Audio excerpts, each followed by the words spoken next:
तास्पद शब्द आपण व्यतीत करावेत. नमस्कार.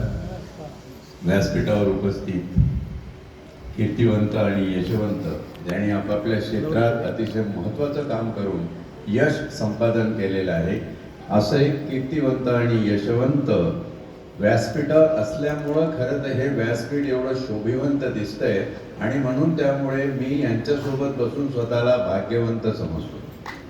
असं वाटतं या व्यासपीठ आणि या ठिकाणी उपस्थित बंधू भगिनींनो, सर्वप्रथम ज्यांना पुरस्कार मिळालेला आहे त्यांचं मनापासून अभिनंदन करतो आणि एवढंच सांगतो की हा पुरस्कार नसून एक जबाबदारी, तुम्ही एक पालखी आज इथून तुमच्या खांद्यावर घेऊन जाणार आहात. ती पालखी असेल बहुजन समाजाचं प्रबोधन झालं पाहिजे. आज काही न्यूनता असेल किंवा त्रुटी असेल, आमच्या सौ इथे उपस्थित आहे.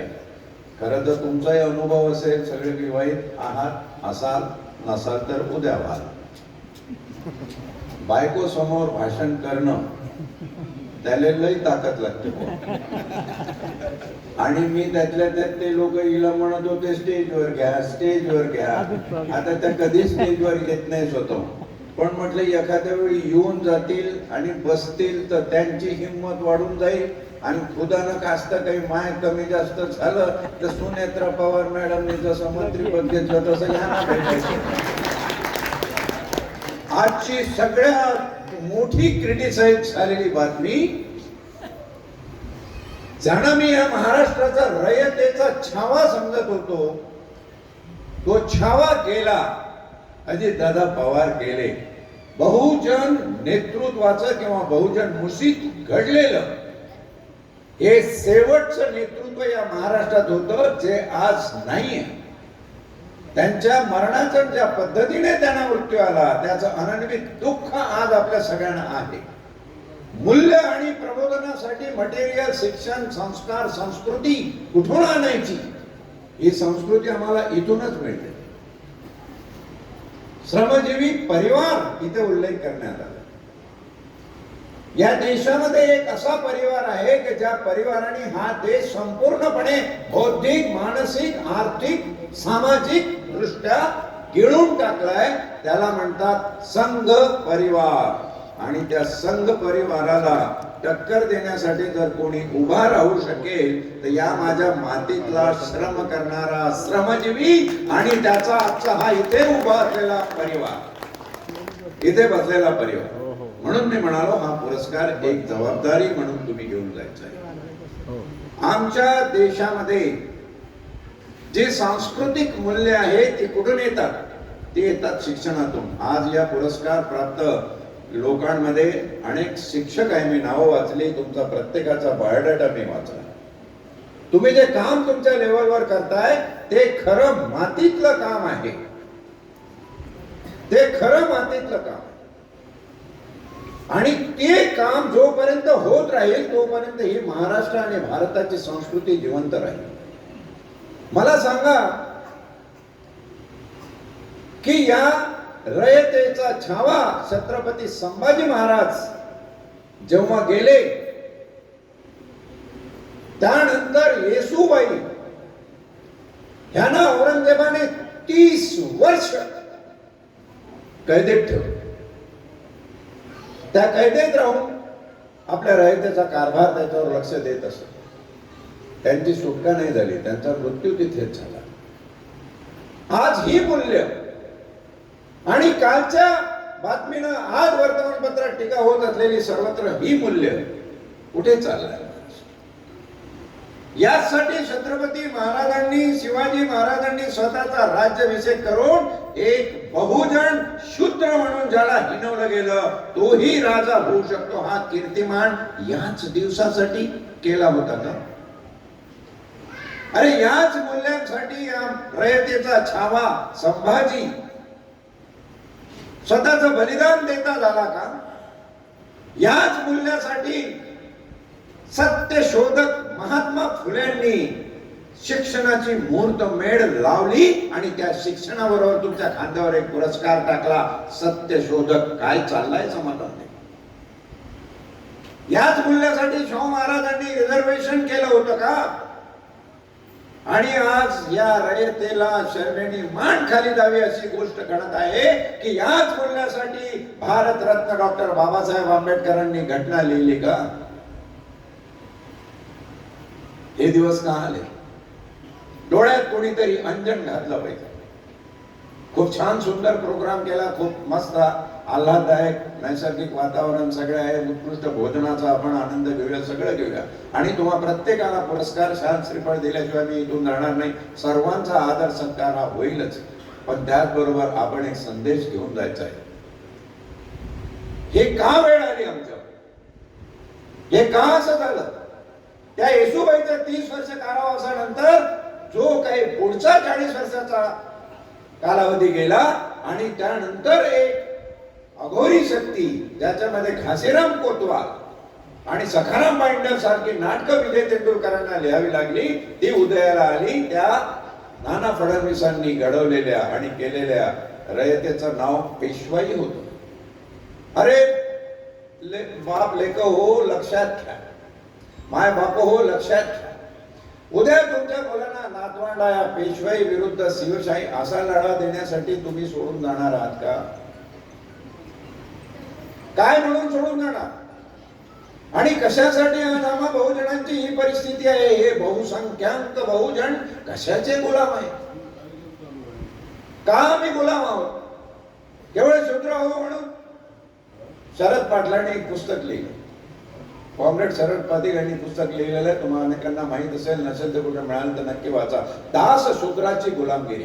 आज ते नाही आहे जगात. मी फक्त 11वीला शिकत होतो तेव्हा जळगावला एका शिबिरामध्ये त्यांची भेट झाली, तर मी विचारलं की हे नाव मला समजत नाहीये, तुम्ही गुलामगिरी म्हणता पण दास आणि शूद्र असं दोन्हीची गुलामगिरी म्हणता. त्यांनी मला एका वाक्यात उत्तर दिलं, आमच्याकडे शूद्रत्वाची तर गुलामगिरी आहेच हो, पण शूद्रत्वाच्या गुलामगिरी बरोबर दास्यत्वाची आमची मानसिकता आहे. आम्हाला कोणाचं तरी जी हुजूर म्हणून दास व्हायला आवडतं, कोणीतरी आमचा बॉस व्हायला पाहिजे. तो बॉस आम्हाला पिढ्यान पिढ्या पिळतो. या सगळ्यातून बाहेर काढणारा एक महापुरुष महानायक जन्माला आला आणि त्यांनी गोलमेज परिषद 1932 ला भांडून ब्रिटिशांशी तुम्हाला एका मताचा अधिकार दिला. दस्तूर खुद्द महात्मा गांधी तेव्हा आंबेडकरांच्या विरुद्ध होते, म्हणाले एका मताचा एका माणसाला अधिकार द्यायची गरज नाही रे, गुराढोरासारखं जीवन जगतात आहे ते, त्यांना माणूस म्हणूनच स्वतःची ओळख नाहीये. त्याच्यामुळे ते ज्याच्या जमिनीवर ज्याच्या वाड्यावर काम करतात ना, तिथं 25 लोक काम करत असतील तर त्या जमीनदाराला 25 मताचा अधिकार द्या. आंबेडकर एकटाच त्याच्या विरुद्ध होता आणि त्यांनी एकच वाक्य सांगितलं ज्याच्यावर सगळी सभा गोलमेज परिषद गप्प बसली. आणि आम्हाला ऍडल्ट फ्रँचायझी ज्याला म्हणतात भारतीय संविधानामध्ये, त्या संविधानात एका माणसाला एका मताचा अधिकार मिळाला. ते वाक्य असं होतं, ते म्हणाले की हा एका मताचा अधिकार जर त्याला दिला ना तर त्याला सर्वप्रथम जाणीव होईल मी जनावर गुरढोर नाही, मी माणूस आहे. आणि ही माणूसपणाची जाणीव झाल्यानंतर त्याला वाटेल की माझ्यासारखाच दुसरा आहे, आप तैसाची दुसरा. गुरु शिष्यपणा येतो अधम लक्षण. होती एक नारायण खरा, आप तैसाची दुसरा. हे जे तुकारामाच्या अभंगाची वेळ आहे ना, ओळ आहे ना, ही ओळ महान आपलं मूकनायक वर्तमानपत्रामध्ये डॉक्टर बाबासाहेब आंबेडकर मथळा म्हणून लिहायचे. का लिहायचे? तुमच्या सारखाच दुसरा असतो. इथं कोणी श्रेष्ठ कोणी कनिष्ठ नाही. तुम्हा माणूस म्हणून इथं जन्माला आलेला आहात. तुम्हाला जे अधिकार आहे, तुम्हाला ज्या संवेदना, जे इंद्रिय आहेत, ही चित्रांना दिलेली आहे. मग हे दास्यत्व कशासाठी, जी हुजुरी कशासाठी? आज अनेक लोकांना तुम्ही भीक द्या, ते पुरस्कार समजतात. पैसे द्या, आपले मत विकतात, आपली प्रज्ञा विकतात, आपली संस्कृती विकतात, आपली इब्रत विकतात. आणि मग विकलेल्या इब्रती बरोबर बिभत्स चाळे हे लोक करत असतात. पाहिजे त्या महागाईमध्ये, पाहिजे त्या शिक्षणाच्या शाळेमध्ये. आज इंजिनियर, IT आणि AI चं शिक्षण जिथे मिळतं तिथे 1 लाख रुपये महिन्याला फी भरायची ताकद ज्या पालकांमध्ये नाही आहे, त्यांची पोरं उद्या काय होतील? सिक्युरिटी गार्ड, चपरासी. कधीतरी तुम्ही याचा विचार केला पाहिजे.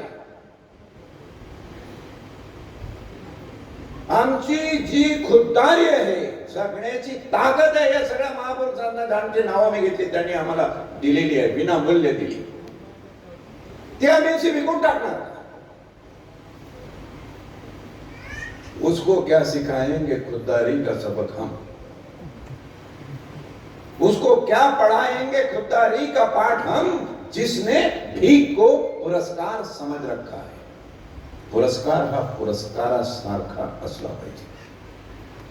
आज इथून जो श्रमजीवीचा पुरस्कार, जी शील्ड, ट्रॉफी, शाल, श्रीफळ तुम्ही घेऊन जाणार, हा पुरस्कार तुम्ही करत असलेल्या कार्याचा बहुमान, आणि त्याचबरोबर इथून गेल्यानंतर तुम्ही तुमची जबाबदारी पार पाडाल, कर्तव्य या समाजाप्रती पार पाडाल, याची एक सहज जाणीव आहे, सामाजिक जाणीव आहे. आणि त्या जाणीवे सकट तुम्ही आज इथून जा.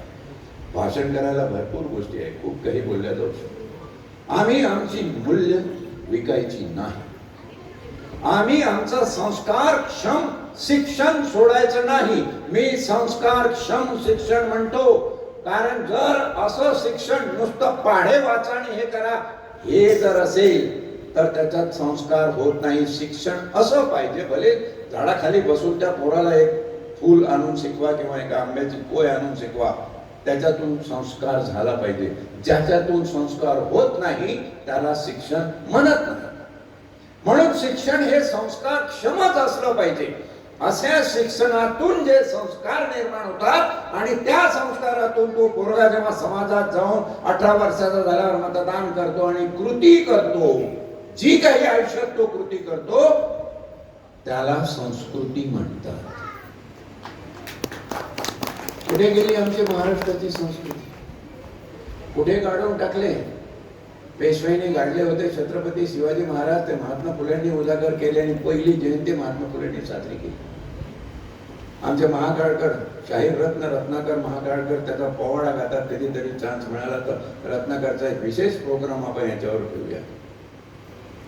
फार सुंदर आज इथं सकाळपासून जे काही चालवलं आणि जो इतिहास त्यांनी मांडला आणि शेवटचं ते जे दृश्य त्यांनी दाखवलं जेजुरीच्या खंडेरायाचं, ही आमची संस्कृती आहे, ही आमची बहुजन संस्कृती. आणि तुम्हाला मी लिहून देतो, काही झालं, किती काही झालं, तर ही आमची संस्कृती, ही माती कोणाच्या बापाची ताकद नाही नष्ट करायची. कारण या मातीमध्ये आमचा डीएनए आहे, आमचा डीएनए या मातीमध्ये.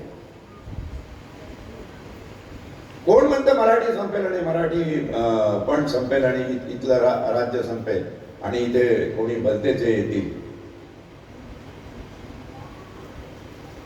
किती अन्याय झाले तरी सगळ्यांना पुरून उरली अशीच जीची ख्याती आहे. अहो, मराठीला वृथा भीती कशाची, जोवर जिवंत तिची माती आहे, जोवर जिवंत तिची माती आहे. आज ही मराठीची माती आपण नव्याने पुनर्जीवित करायचे, नवा संस्कार, नवी छान याच्यामध्ये फुकायचे. माझ्या बहुजनांनो, सगळ्यात महत्वाचं एकच काम करा, जातीच्या तुरुंगातून बाहेर पडा. साहित्य संमेलनामध्ये मला जेव्हा बोलवलं बोलण्यासाठी, तेव्हा मी हे वाक्य तिथे बोललो, जात व्यवस्था म्हणजे काही चोरांनी निर्माण केलेला स्वनियोजित तुरुंग आहे. जरांगे पाटलांना पण मी सांगू इच्छितो, ओबीसी वर्सेस मराठा किंवा मराठा वर्सेस ओबीसी कोणाच्या तरी याच्या घेऊन सुपारी घेऊन लेखा कामं करताय. अरे, तुमच्या पिढ्या तुमचा फोटो सुद्धा घरात लावणार नाही, इतकं अघोरी वातावरण या समाजामध्ये हे लोक निर्माण करून ठेवतील. तुम्हाला क्वालिटीचं शिक्षण नसणार, तुमच्यावर चांगले संस्कार नसणार. आज पोरं गरजच्या मागे लागलेले आहे. अहो, जिल्हे सोडा, पुणे सोडा, मुंबई सोडा, सांगली तर तुमचं सोडूनच द्या. लहान खेड्यामध्ये ते कारंजा नावाचं छोटंसं गाव आहे वर्धा जिल्ह्यामध्ये, विदर्भात. त्या ठिकाणी एका फॅक्टरीवर रेड झाली, 360 करोडचं MD ड्रग मिळालं तिथे, अंमली पदार्थ. कुठे घेऊन चाललं, कुठे आमच्या पिढ्या जातात? आणि पिढ्यानं पिढ्या तुम्ही असेच हातावर हात बांधून राहणार. अरे मग उभं काय झालं? महात्मा फुलेचा तुम्हाला शिक्षण देतो. ज्या बृहद्रथाचा पुष्पमित्र शुंगांनी वध केला, चक्रवर्ती सम्राट अशोकाच्या नाताचा आणि मनुस्मृती लिहिली, तेव्हा मला प्रश्न पडतो की त्या काळी जगणारे बहुजन काय करत होते? मुघल आले, तर मुसलमानांचं साम्राज्य आलं. 760 वर्ष मुघलांनी इथं राज्य केलं. आम्ही कुठे होतो? शिक्षणापासून वंचित ठेवलं होतं राजे 2500 वर्ष. आणि पहिली काळी पेटवली, पहिली उदबत्ती पेटवली, पहिली मेणबत्ती प्रकाशित केली ते सावित्रीबाईनं, महात्मा फुलेनं. त्यांना विसरलात का रे तुम्ही? आम्ही श्रमजीव आहोत ना रे, कसं विसरून झाले? छत्रपती शिवाजी महाराज बहुजन शूद्र म्हणून हिणवला गेल्यावर राज्याभिषेक करतो. आंबेडकर विसरून कसा चालेल? शाहू विसरून कसा चालेल? अनेक समाजसेवक आहेत ज्यांनी आपली प्राणपणाला, घर दार उद्ध्वस्त, संसार उद्ध्वस्त केले, वेळ प्रसंगी प्राणही दिला. त्यांना आपण कसं विसरू शकतो? त्या सगळ्यांची जाणीव करून देणं आणि जाता जाता तुम्हाला एक शपथ घालून जाणं. तुम्ही तुमचं जे स्वतःची जी श्रद्धा आहे ती पाळा. तुम्ही देव मानता, धर्म मानता, सगळं करा. मी काही कोणाच्या व्यक्तिगत आस्थेच्या विरुद्ध नाही, परंतु जेव्हा या तुमच्या आस्था दुसरा कोणीतरी चोर वापरतो आणि तुम्हाला पिढ्यानं पिढ्या गरिबी गर्तेत ठेवतो, त्याचा कुठेतरी विचार करा. आणि त्या अनुषंगाने तुम्हाला आजच्या माझ्या या 10 मिनिटाच्या बोलण्यामधून काही सुचलं असेल, सुचत असेल, थोडंसं वाचा, अजून पक्क करा. आणि जेवढे जेवढे लोक तुम्ही शहाणे करून सोडावे, सकल जन जे जे आपणाशी ठावे ते इतरांना सांगावे, शहाणे करून सोडावे सकल जन, एवढा निरोप माझा घेऊन जा. सगळ्यांच्या चरणी माझी मनोमन प्रार्थना आहे. धन्यवाद.